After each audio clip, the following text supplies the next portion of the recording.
Welcome. Happy Monday. I'm Pamela Aaralyn, a spiritual teacher, psychic channel, mystic, and sacred sound musician. And I'm happy to be back with you this Monday. Thank you so much for joining me in this very sacred journey.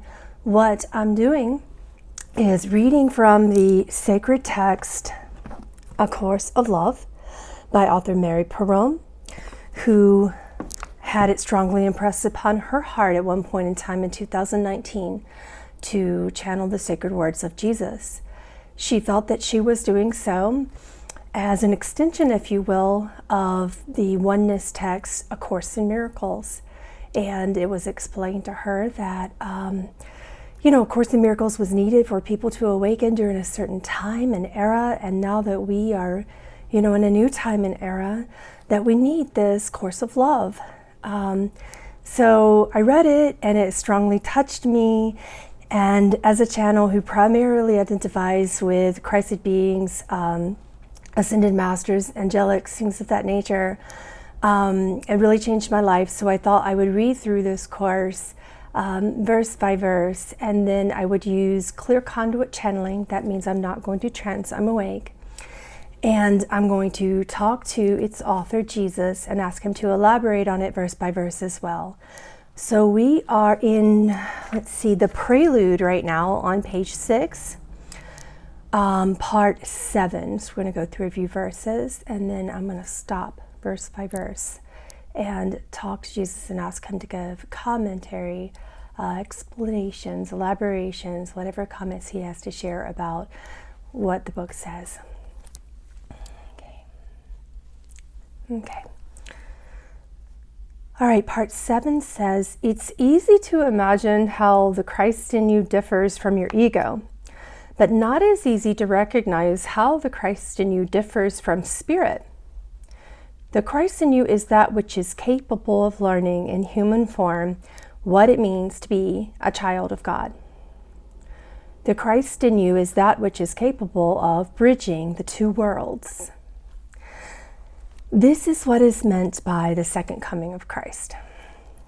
Okay, he stops us, and he's sitting over here today, so that's why I'm looking over here and listening. He says there are so many confusions and misunderstandings, writings that were hidden from you, and then rewritten, and they were written in ways that made you believe that the second coming of Christ was myself or another Christed being returning.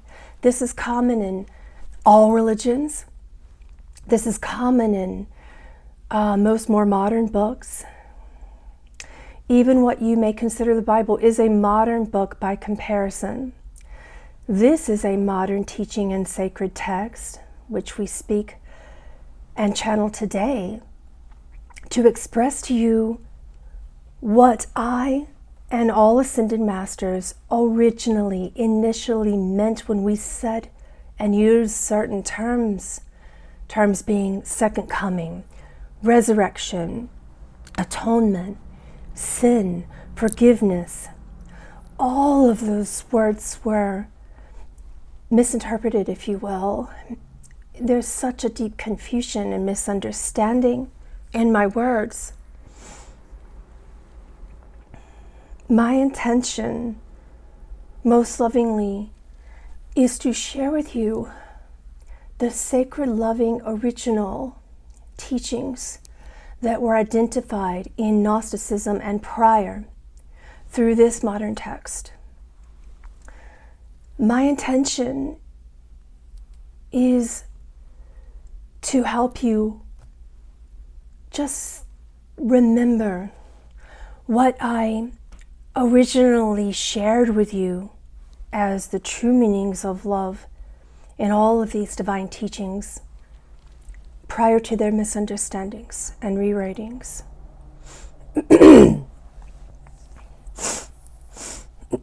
Nose is gonna run. Okay.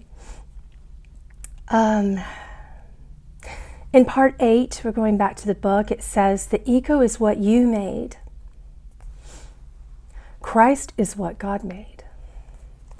The ego is your extension of who you think you are. Christ is God's extension of who He is. In order to end the need for learning, you must know who you are and what this means. Where the original Course in Miracles was a course in thought reversal and mind training, a course to point out the insanity of the identity crisis and dislodge the ego's hold, this is a course to establish your identity and to end the reign of ego. He says, there is an unlearning, an undoing of belief systems that began over 4,000 years ago and continue to have their hold on you today. This is an end of that fear, that pain, that cause of suffering. Again, this course cannot be learned. The mind learns, the heart knows. But first you must unlearn what you feel has caused so much of a holding pattern. What has created so much suffering? What has separated from true God identification? And we will begin this today. Okay, let's see. Part 9 of the prelude says, there are still few who dare to believe in the glory of who they are. Few who can lay aside the idea that to think of themselves in the light of God's thought of them, rather than their own, is arrogance. This is only because the ego is not yet and finally gone. You are right not to desire to glorify the ego in any way. You know that the ego cannot be glorified and that you would not want it to be. This is why, while the ego remains, you cannot know who you are. The only glory is God and His creations. That you are among the creations of God cannot be disputed. Thus, all glory is due you.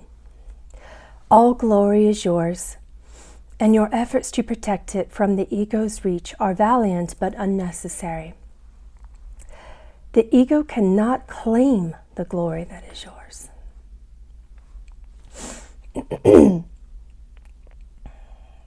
now third commentary by Jesus.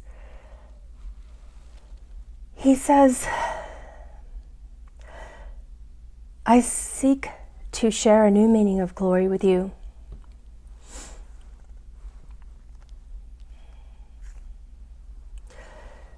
Do the plants and animals of your world hang on or cling to any such glory when they have followed the standard primitive focus of finding food, eating it, sharing it with their families? Do the animals and plants of this world cling powerfully to the glory of their mind suffering? Well, if so, not for long. Do the animals and plants of this world hold true to pain in a way that prevents them from finding play, joy, from finding all that they need to also primitively survive, from finding food, water, mates? They cannot. They do not and they cannot. For you to dispute and divide yourself further from the power and freedom that you actually are, when you continue to believe that you are not powerful and that you are not free, is the cause of the suffering that you feel right now.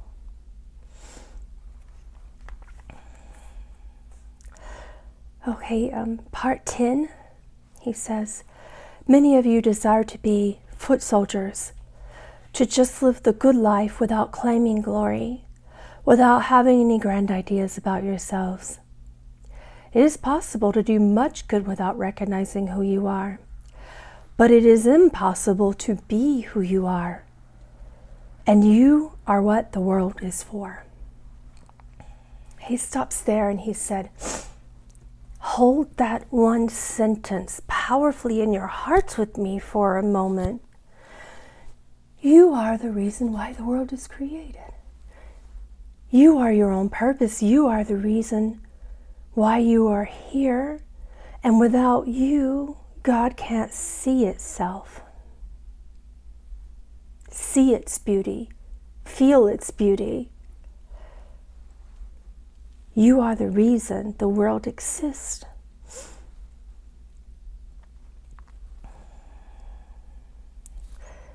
What I mean by foot soldiers is the concept of abandoning yourself to follow the right, do the right thing. Even the concept of right is an egoic definition. If you are currently unable to feel that you in and of yourself are not glorious, it is because the identification is misplaced. It is because you identify that you are a mind, that you are a body, that you are your potential in the future, your promise of the future, or your pain from the past. You are not your contracts. You are not even that which you call soul. It is even more grand, glorious, and illuminating than that. In the rest of part 10, it says, your recognition of yourself, and that's a capitalized S, and your recognition of your brothers and sisters is what the world is for. To stop before this is accomplished, when it is in reach, it is every bit as insane as belief in the ego. Ask yourself what it is that stops you. As humble as you seem to be in this choice, you are letting ego make your choice. This is not humility, this is fear. He says, don't stop now in your most glorious grand awakenings. Service does not equal sacrifice. There are no rules about love that I have created for you, not now, nor shall it be ever. If you wish to see peace and love in the world, you must see it in your brothers and sisters, in your friends and family, in everyone. There are no rules about if you love yourself first or if you see this first, if you share love first or if you receive it, because time does not exist in spirit. When you do it or how you do it is the ego's business, not spirit. Spirit is always interacting and acting within the plan of God and Source.